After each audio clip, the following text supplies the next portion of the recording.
this week's episode of AMA Friday with Amy Miller, Recruiting in Yoga Pants, my favorite day of the week, because I get to spend it with all of you.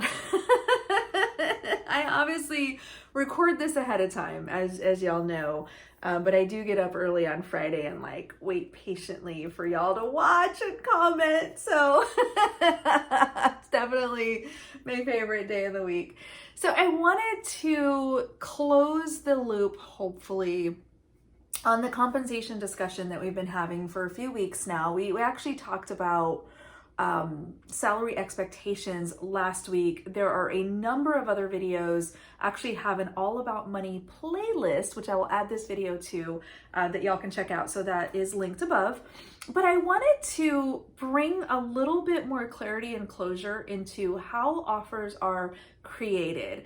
We have had a lot of discussion around expectations and what you should or shouldn't say to a recruiter, and how to know your worth and how to ask for money and how companies think about comp. We dug into that in a previous video.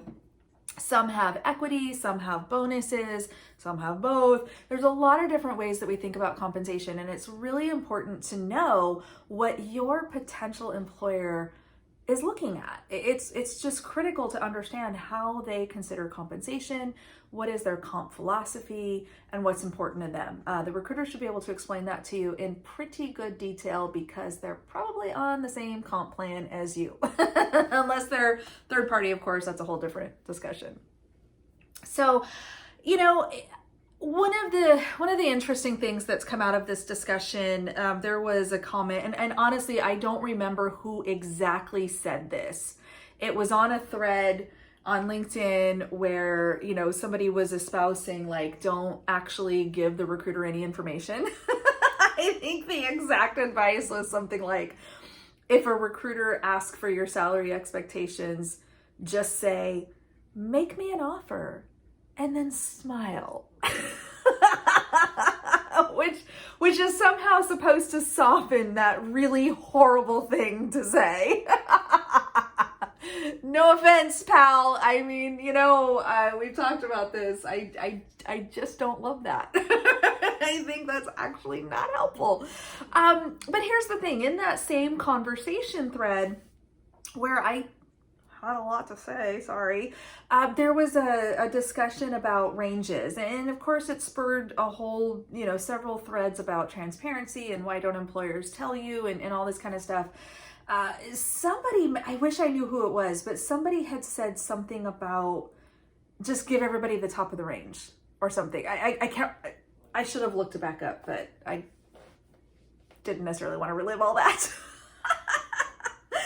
But there was this comment about just giving everybody the top of the range. And I got to thinking about that, well, why don't we? Oh, right, because that also is stupid. Now, hear me out, because I know some of you are like, oh, what do you mean? Surely I'm worth that. Yes, we're all worth top dollar. I know. But here's the thing, y'all. And I know I'm being a little silly with this and poking a little fun. All in, just me being me. Welcome to the channel. There is a reason why we establish a range. And so I want to dig into that. And then I also want to talk a little bit about approval processes, what happens, what the recruiter can and can't do. In most cases, your mileage may vary. Different companies have different rules. But just some general best practices that I've learned over the years and what I've seen actually happen in companies that I've recruited for. So going back to the range, why do we have one? How do we use it? Why can't everybody have the top dollar? We generally, and I think most companies would agree with this, so any recruiters watching, please weigh in the comments, because job seekers want to hear from you as well, not just me. I don't know it all. But one of the key things that I've noticed over the years is that the midpoint of that range, so literally the middle of the range, is typically where we want to be. We are anticipating, that's the target number. We're anticipating that most hires are going to be very close, plus or minus that middle of the range. This doesn't mean that every offer is a cookie cutter replica of the one before. we do take into consideration the specific candidate, the nuances of their experience, their interview feedback and performance, internal equity. So is the entire team like, in that kind of same range, and are we kind of paying fairly based on someone's experience and, proficiency in certain aspects of the role, things like that. So there's a lot that goes into it. I don't have time to go like super deep in all of it in 10 minutes. But hopefully that gives you a little bit of a high level understanding. And so we look at all of that. We also look at expectations, right? I mean, expectations do matter. I will tell you, and look, this is just full transparency. I'm not going to overpay someone just because they're asking for it. Sorry. Yes, your expectations matter. Yes, I want to get as close to that as possible. I want to beat your expectations if I can. Like if your expectations are too low, and this is a very common fear, if your expectations are below that midpoint or below based on internal equity, based on all those other things that we think you should be making, you're going to get a better offer than you're expecting. All right. It is critical that we are thinking about fairness and equity and inclusion. Can I just segue into like D&I for a hot minute? Okay. Diversity and inclusion. Women, people of color, we know the data. This is not a secret. This has been studied. This has been reviewed. This has been sliced and diced. We know that there is a risk for women and people of color in particular to be underpaid relative to their peers. It is what it is, okay? So it's important that as recruiters, we are building that into our conversation. I will tell you full stop, and it's been several years now, but I have absolutely walked into a senior leader's office and said, so wanted to make you aware that I'm working on an offer for the first female for your team. And I noticed when I was putting this offer together with the hiring manager that we were looking to extend an offer that's $20K below the average of the rest of the team. What would you like to do to address that? And then smile and sit back and wait until they get their shit together. Okay? So that's an important conversation that recruiters should be driving if we need to. Comp needs to be involved. HR needs to be involved. Finance. Like, we need to talk about this, and we need to have as much transparency as possible because people deserve to be paid what they're worth. That does not mean the top of the range. I hate to tell you. There's a range for a reason. But we do want to look at all of those elements and make sure an offer is fair. So what does it take to actually get an offer approved? Again, this varies wildly depending on the company, but I will tell you from personal experience, this has been my experience, and I think is probably true for most of my recruiting peers. Within that range, let's say the range is this big. In fact, let's draw a picture. I haven't busted out the whiteboard for a while, so let's do that. Let me erase what I wrote earlier. Okay, so let's say that this is our range, okay? We have, we'll just say, let's say 150K, down here is 90K. Okay, so that's our range. We're gonna pay you, this is the bottom, this is the top. The middle of said range, which is where we want to be, plus or minus a few bucks, right, is now 120K. Did I do the math right? I'm bad at math. I hope that's the middle. All you math whiz, correct me in the comments if you're so inclined. So ideally, this is our target, right? We think, yeah, this position should pay around here. We might come in slightly below if, we're concerned like, okay, this person's kind of just barely into that level, or they're a little junior, or they've got some ramp or whatever. I honestly rarely, I don't even think I could count them on one hand. There's been that few. I just don't generally make offers here. It's very, very rare. Maybe once or twice, literally in 20 years, okay? So this is rare. You may wonder, well, what the hell do we have that range for? I don't know. I mean, full transparency, I don't know. But I do kind of live up here quite a bit, right? Like this is kind of my bread and butter. Maybe up here, depending on, feedback and all that kind of stuff. But generally speaking, I want to be super close to this number. And furthermore, let me show you something else.